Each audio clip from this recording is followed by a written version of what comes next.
ICT বিষয়ের আমরা যখন লজিক ফাংশন সরলীকরণ করি তখন 48 নম্বর বলা আছে a plus B into A not B plus B, আবার এ নট বি এর উপরে আরেকটা নট আছে। তো এটা সরল করব কিভাবে? প্রথমে আমরা একটা কাজ করতে পারি, এখানে যা আছে প্রথমে রেখে দিলাম, এই নটের কাজটা আগে করব। এই উপরে নট, লম্বা নট যেটি, সেটির কাজ আগে করব। তো এই উপরে নটটি যদি ভেঙে দুইটা অংশে ভাগ করি, এ এবং বি এর উপরে দিই, তাহলে দেওয়া যাবে, কিন্তু শর্ত হচ্ছে এখানে কিছু না থাকা মানে ইন্টু থাকা, ইন্টুটা প্লাস হবে। যেমন এ ডাবল নট হবে, ইন্টুর পরিবর্তে plus B not plus B. বিষয়টি আবারও বলছি, লক্ষ্য করি, এ প্লাস বি রেখে দিলাম, আর এ নট বি এর উপর এখানে যে ইন্টু ছিল, ইন্টুটা প্লাস হওয়ার কারণে এই উপরে নটটা ভেঙে দুই খণ্ড হয়েছে, প্লাস বি রেখে দিয়েছি।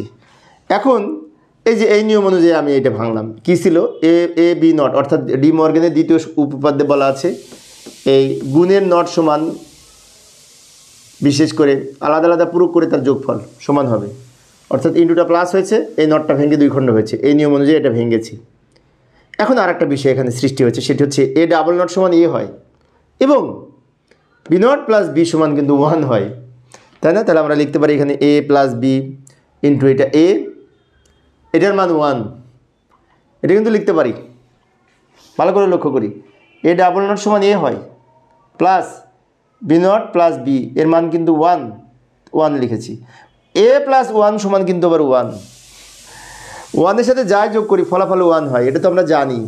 এ প্লাস বি ইন্টু এটার মান কিন্তু 1 এর সাথে এ প্লাস বি গুণ করলে এ প্লাস বি হয়, এ প্লাস বি উত্তর। সহজ। তো প্রিয় শিক্ষার্থী বন্ধুরা, আমি অল্প অল্প করে আলোচনা করি শিক্ষার্থীদের অনুরোধে। তো পরের ক্লাসে কী করবো একটু দেখে যাই। এটা ছিল 48 নম্বর অঙ্ক। 49 নম্বর অঙ্কে এই যে এইটার সমাধান করার চেষ্টা করব। এটা অনেক সহজ, দেখার আমন্ত্রণ রইল। খোদা হাফেজ।